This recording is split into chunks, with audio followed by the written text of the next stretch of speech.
Com relação ao setor de turismo, a gente sabe que é bem complexo. Tem várias frentes que são completamente diferentes. Exemplo, a gente tem a agência de viagem que vende a passagem aérea. A gente tem a pessoa ali que realiza o transfer, né? Realiza os deslocamentos. Tem outra empresa que vende o passeio. Tem outro ali que vende a hospedagem. Com relação a questões tributárias, você consegue dar um resumo assim direcionado de, passagem aérea é de tal forma, gira em torno disso aqui, e é feito sobre o lucro, é feito sobre o faturamento. Agora aqui, passeio é de tal forma, você consegue dar um overview para a gente aí com relação a essas diferentes tributações que existem dentro das empresas do ramo do turismo? Sim, o que acontece são as diferenciações em relação ao conceito da receita bruta para o fato da apuração do imposto.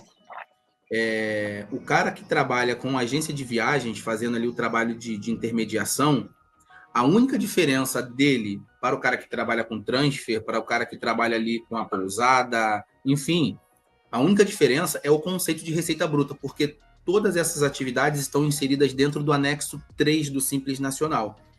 E quando a gente fala de anexo 3 do Simples Nacional, esse empreendedor que tem ali um CNPJ, que tem uma empresa sem ser MEI, que a gente está falando de uma empresa, ele vai ser tributado em 6%. E aí a gente divide o conceito da receita bruta, sem conta própria ou sem conta alheia. A agência de viagens em si, que trabalha com intermediação, comissão, o conceito de receita bruta é em conta alheia. E esse transfer, esse guia, essa pousada, esse hotel, eles já estão trabalhando com o conceito de receita bruta em conta própria. Então, a única diferença aí vai ser que a agência de viagens, eles vão tributar os 6% dentro do anexo 3 do Simples Nacional, em cima do que ganha com comissão e intermediação, e o restante vai ser em cima da receita bruta. Então, só para entender em exemplos aqui, então. Vendi a passagem a 10 mil, só que meu custo para gerar essa passagem foi 9. Então, o 6% vai ser em cima de R$1.000 e não em cima dos 10 mil.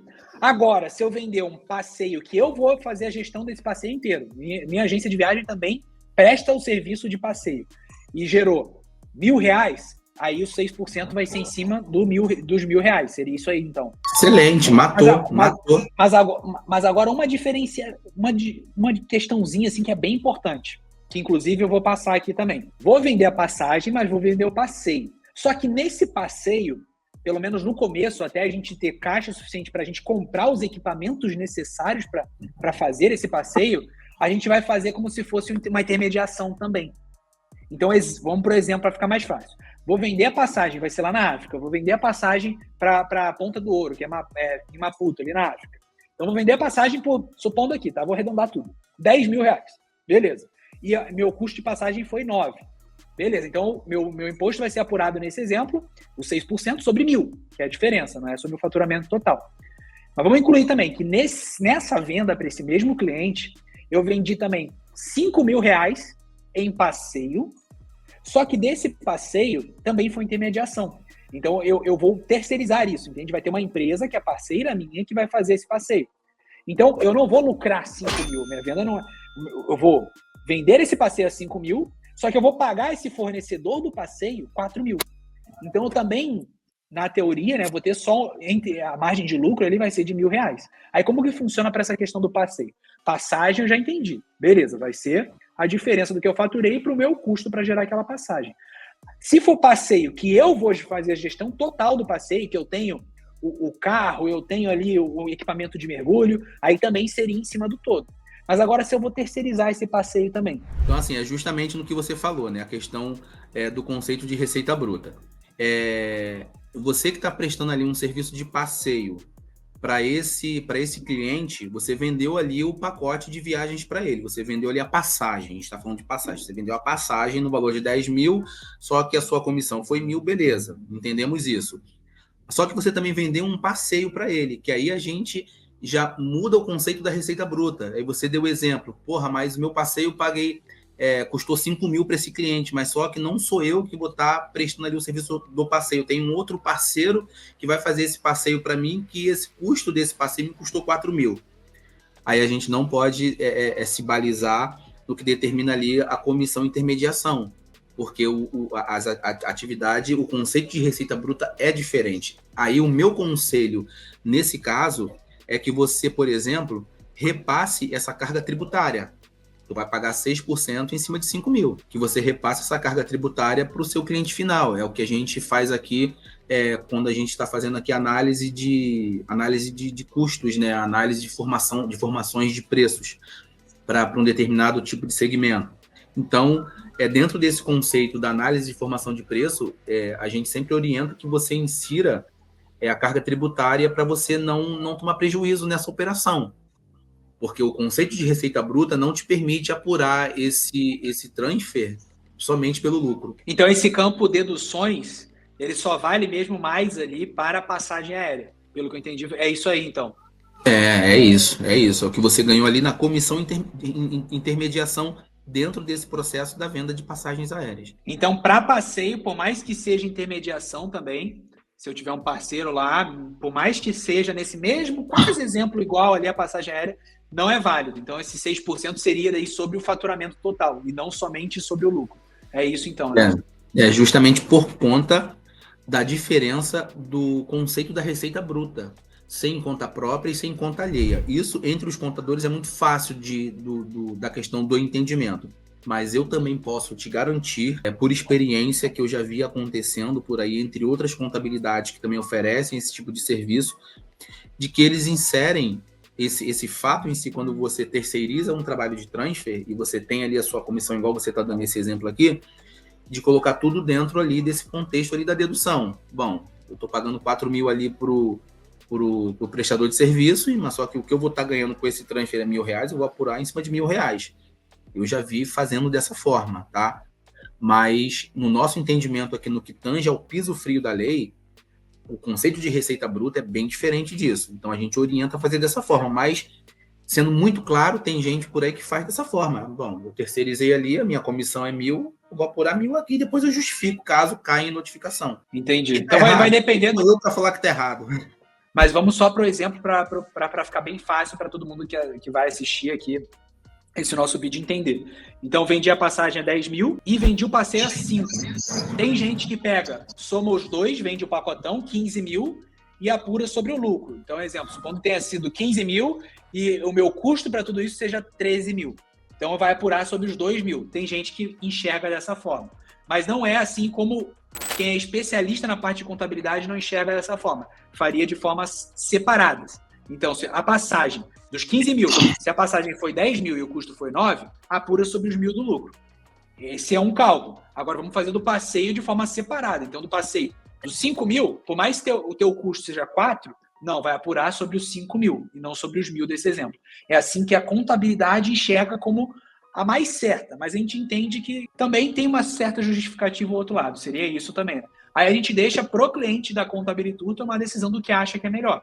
A gente passa a nossa orientação do que acha que é o mais certo, com base no piso frio da lei, mas aí quem toma a decisão final é o agente de viagens. Seria isso aí, então? Né? Porque isso é um embate que, assim, outras pessoas, assim, técnicos que assistirem esse vídeo, eles vão falar, não, mas o contador está falando besteira, mas porque está tudo dentro ali do conceito de intermediação da agência de viagens.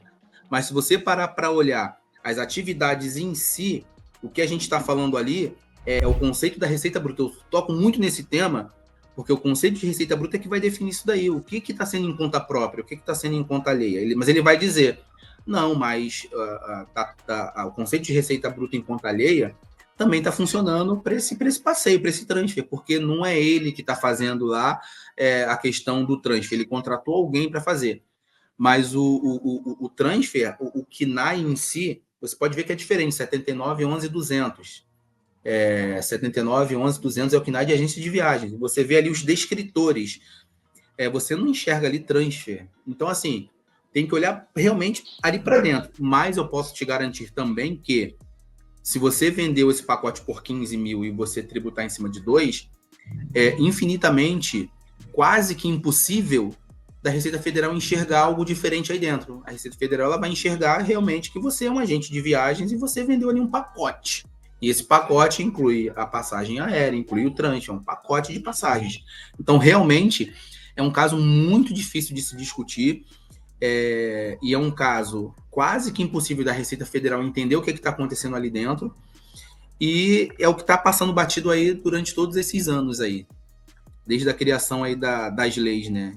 Que antes da 11.771 foram criadas outras legislações e por aí vai. E com relação à parte de tributação, então, Alex, a gente passou rápido, eu só para deixar bem claro, então. O percentual de tributação vai girar na faixa ali de 6% para todos esses serviços.